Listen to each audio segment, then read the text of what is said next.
Episode 2 की starting में bell और युंगन को दिखाया जाता है जो कि ना जिनमैन के घर में आ गए होते हैं और उसके घर के अंदर ना छुपके से जाने की कोशिश कर रहे होते हैं। उनको एक दरवाज़ा भी मिल जाता है जाने के लिए, लेकिन ये लोग देखते हैं कि उसके ऊपर ना बहुत छोटे छोटे वाले बम लगे होते हैं जो कि बीप करने लग जाते हैं और थोड़ी ही देर बाद वो बम फट भी जाते हैं।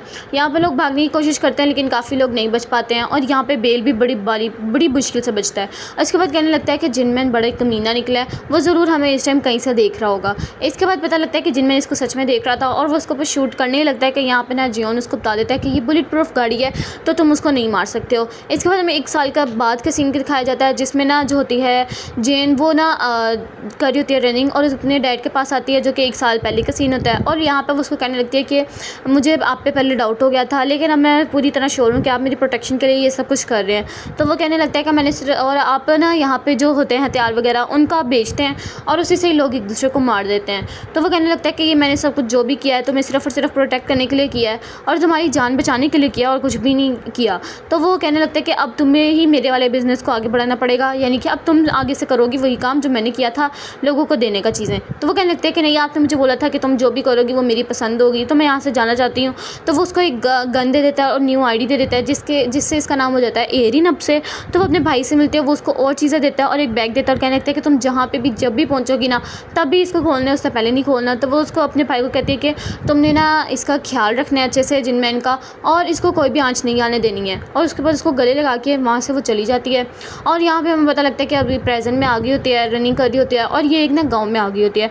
यहाँ पे उसको वुजिन देख रहा होता है अपनी नाव में खड़ा होकर और यहाँ पे ना ये एक घर में बैठी होती है और वही सोच रही थी। उसको लगता है कि जैसे शायद ना सोजिन इसके पास आ गया जो कि इसको मारने की कोशिश कर रहा है, अपने ख्वाब में देखती है।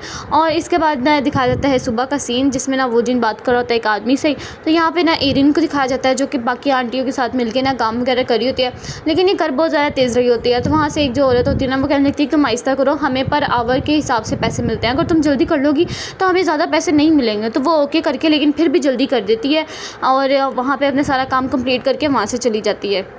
इसके बाद सारी औरतें मिलके बोल रही होती हैं कि इसने आज तक किसी से बात नहीं किया है और ना कोई दोस्त बनाया, हालांकि इसको 1 साल हो गया है। इसके बाद वो जिनको अपने पास बिठाते हैं और उसको कहने लगते हैं कि हम लोग ना उसके लिए खाना वगैरह लेके आए थे, तुम ये उसको ना पहुंचा देना, और क्योंकि हम लोग उसको पहुंचा नहीं पाए हैं। तो वो भी मान जाता है और इसके बाद वो जैसे उसके घर जा रहा होता है ना तो यहाँ पर पता लगता है कि ना वो सो रही होती है एरिन इस टाइम और उसको फिर से लगता है कि उसके ख्वाब में वही आ गया सोजिन और उसको ना मारने की कोशिश कर रहा है, जिस वजह से वो चिल्ला पड़ती है। और यहाँ पर वुजिन को तो लगता है कि शायद वो किसी मुसीबत में वो अंदर आता है तो एक ट्रैप में फंस के बहुत बुरे तरीके से ना घसीटा जाता है। यहाँ पे उसको लगता है कि शायद ना कोई आया है इसको मारने के लिए, लेकिन जैसे ही बाइट जाती है तो पता लगता है कि ये वुजिन नहीं होता है। तो वो जल्दी से अपनी गन को छुपा लेती है, कहने लगती है कि तुम यहाँ पे क्यों आए हो। तो यहाँ पे वो कहने लगता है कि मैं तो बस तुम्हारे लिए कुछ खाना वगैरह लेके आया था और कुछ भी नहीं। इसके बाद पता लगता है कि इसका एक सीक्रेट रूम है जिसमें इसने काफ़ी ज़्यादा कैमराज लगाए होते हैं अपने घर के इर्द गिर्द और वो वुजिन को देख रहे होते हैं कि किस तरह वो इसके घर को देख रहा है। और इसके बाद हमें दिखाया जाता है इंसुक को जो कि ना जिनमैन का काफ़ी टाइम से इंतज़ार कर रहा था लेकिन वो उसके पास नहीं आता है। लेकिन एक वेटर उसके पास आती है और उसको ना एक फ़ोन देती है जिसमें जिनमैन बात कर रहा होता है। तो वो कहने लगता है इंसुक कि मैं तुम्हारे कब से वेट कर रहा हूँ, तुम अभी तक आए नहीं हो। तो वो कहने लगता है कि हमने बोला था कि हम दोनों मिलकर बात करेंगे लेकिन तुम तो अपनी सारी की सारी टीम लेके आ गए हो। और वो उसको सारी उसकी टीम दिखाता है कि ये देखो कितने ज़्यादा लोग बैठे हुए हैं बीच में, और उसको ना दिखा दे लगता है बेबीलोन के बारे में जो कि इसमें इनका कॉन्ट्रैक्ट होता है कि इसने पीएम को मारना है। तो वो कहने लगता है कि मुझे तब तक तुम दोबारा से कॉन्टैक्ट मत करना कि जब तक बेबीलोन पूरा नेगोशिएट करने के लिए मान ना जाए।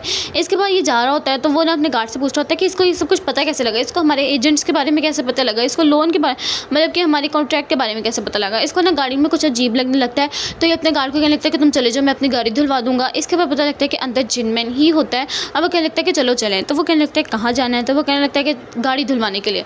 इसके बाद जैसे गाड़ी धुलने लगती है ना तो वो कहने लगता है कि तुम हमारे पास क्यों नहीं आए। तो जिनमैन कहने लगता है कि तुम लोग खुद ही नेगोशिएट नहीं कर रहे हो। हाँ लेकिन मैं तुम्हारे साथ काम कर सकता हूँ अगर तो बेबीलोन नेगोशिएट करने के लिए मान जाए और मेरी नीस यानी कि जियान को कुछ भी ना करो तुम लोग, तो हम लोग कुछ कर सकते हैं। यानी कि वो अपनी शर्तें रख देता है उसके सामने। इसके बाद में एक औरत को दिखाया जाता है जो कि फुल टैके में आई होती है अपने हेलीकॉप्टर से उतर के। इसका नाम होता है जिन। और यहाँ पे हमें दिखाया जाता है इंसुक और ग्योंग को जो कि ना आ रहे होते हैं बात करते हुए कि उसने क्या क्या शर्तें रखी हुई हैं। तो ये लोग देखते हैं कि बॉडीगार्ड्स एक दूसरे से से लड़ रहे होते हैं। तो जैसे अंदर जाता है तो सामने जिन नज़र आ जाती है। वो योंग को बिठाती है अपने सामने और उसको बताने लगती है कि मेरा नाम जिन है। इसके बाद हमें दिखाया जाता है कि यहाँ पे ना एक नया ट्रांसफ़र वाला आदमी आया था जिसका नाम होता है जे, और ये लोग कह रहे होते हैं कि तुम लोगों ने अब मिल के काम करना है। तो यहाँ पे एक फ़ॉरेन आदमी होता है, वो उसको कीज़ पकड़ा देता है और यहाँ पे जे को पता लगता है कि उसको एक टास्क मिला जो कि उसने 5 घंटे के अंदर अंदर करना है। तो वो 5 घंटे का अपना अलार्म लगा लेता है। इसके बाद जिन अपना तारुफ वगैरह करवाती है, यानी कि इंट्रो, और योंग को बता रही होती है कि मैं जिनमैन को अब मारने के लिए आई हूँ क्योंकि तुम लोगों से तो कुछ हो नहीं रहा है, और जिनमैन को तुम लोग की सारी कमज़ोरी के बारे में पता लग गया और तुम लोग काले चिट्ठों के बारे में पता लग गया जिससे तुम लोग ब्लैकमेल हो रहे हो। तो अब उन्होंने मुझे भेजा है। तो इसके बाद हमें दिखा देता है बेल को, जो कि उसके सारे गार्ड्स को मार के अंदर आ गया होता है। और योंग को कह रहा होता है कि चलो हम लोग ने जिनमैन को मारना है, लेकिन सामने ही जैसे ये उस लड़की को देख लेता है तो वो कहने लगता है कि ये कौन है। तो वो कहने लगती है कि मैं जो बेबीलोन है उसकी फाउंडर हूँ और मैं यहाँ पे जिनमैन को मारने के लिए आई हूँ। तो यहाँ पे योंग जो होता है ना अपनी फैमिली को कॉल करता है और करता करता ना लिफ्ट में चला जाता है। तो यहाँ पे वो अपने बेटे से बात कर ही रहा होता है तो सामने उसको एक आदमी नज़र आता है जो कि होता है जे, और इसको पता लग जाता है कि ये क्या करने के लिए आया। तो वो अपने बेटे को कहता है बेटा अपनी फैमिली का अच्छे से ख्याल रखना, हमारी फैमिली को, और उनको कभी भी अकेला मत छोड़ना। वो अपनी गन निकालता है, वो अपना चाकू, लेकिन वो ज़्यादा देर तक नहीं लड़ पाता और यहाँ पे योंग की डेथ हो जाती है। और यहाँ पे हमें दिखाया जाता है कि जैसे वो कॉल करने की कोशिश कर रहा होता है ना तो जे अपना मास्क उतार देता है, यानी कि हेलमेट, और उसको अपनी शक्ल दिखा देता है। और यहाँ पे ये लोग कह रहे थे कि जे कहाँ चला गया। तो यहाँ पे कुछ लोग कहने लगते हैं कि वो बस वॉशरूम तक ही गया है, वो आ जाता है जल्दी। तो वो यहाँ से हमें दिखा देता है कि 5 घंटे के अंदर अंदर ही वो जे वापस आ जाता है अपनी जगह पे। और यहाँ पे वो जीन से बात कर रहा होता है कि मैंने अपना सारा का सारा काम कर दिया। और यहाँ पे पता लगता है कि ये लोग जापान से यहाँ कोरिया आए हैं अपना ये मिशन करने के लिए। तो वो कहने लगते हैं कि आपको कोरिया पसंद है। तो वो कहने लगते हैं कि नहीं, मुझे तो जल्दी से अपना ऑफिस यहाँ से चेंज करवाना है, बस यहाँ से मैं चली जाऊँ। और इसके बाद हमें दिखा देता है मदर हेल्प के बारे में, जो कि अभी भी सही तरह इसकी वेबसाइट नहीं चल रही होती है। और यहाँ पे जो होती है ना जियोन, उसके जो होता है फ़ोन वो टूट गया होता है क्योंकि वो जब वो जन आया था तो उसका फ़ोन टूट गया था। यहाँ पे जो बाकी आंटियाँ होती हैं वो कहने लगती है कि तुम यहाँ पे क्यों जा रही हो, मतलब कि शहर में। तो वो बताने लगती है कि मेरा फ़ोन ख़राब हो गया, बस उसी को ठीक करवाने के लिए। तो वो जिन आता है उसको कहने लगता है कि तुम जा ही रही हो तो तुम मेरा नंबर ले लो अगर तुम्हें कोई भी हेल्प चाहिए हो, और वैसे भी मेरा नंबर बहुत आसान है, और उसको बता देता है। और इसके बाद ये भी ओके करके वहाँ से चली जाती है। और ये फिर भी वो जिनको देख ही रही होती है, शायद इसको इसके ऊपर ना कोई शक वगैरह हो रहा होता है।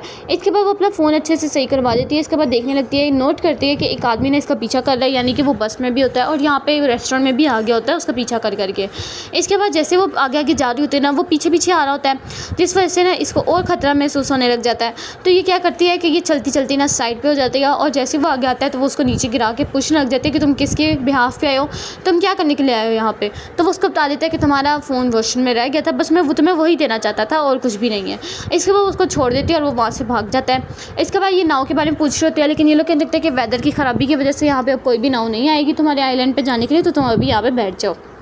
इसके बाद इसको ना वो जिन याद आने लगता है, तो वो उसको पहले कॉल करने की लगती है लेकिन बाद में नहीं करती है, लेकिन फिर बाद में कर ही देती है। और इसके बाद वो जिन इसकी हेल्प करने के लिए आ जाता है और उसको ना कहने लगता है कि तुम आराम से बैठ जाओ, और तुम मतलब कि इतना इस तरह कैसे फंस गई, और तुमने कुछ खाया नहीं होगा, खा लो, इस तरह बातें करने लग जाते हैं। तो यहाँ पर ना वो पूछने लगती है कि तुमने अभी तक मुझसे पूछा नहीं मेरे घर में ट्रैप था और वो क्यों था। तो वो कहने लगता है कि नहीं, मुझे इस बारे में कोई इंटरेस्ट नहीं है, क्योंकि हर एक की अपनी अपनी लाइफ होती है और हर एक के अपने अपने मसले मसाइल की वजह से ही वो सब कुछ करते हैं। और सामने से एक नाव नज़र आती है जो कि कहने लगती है कि या तुम वो जिन हो, जल्दी से आ जाओ अगर तुम हो।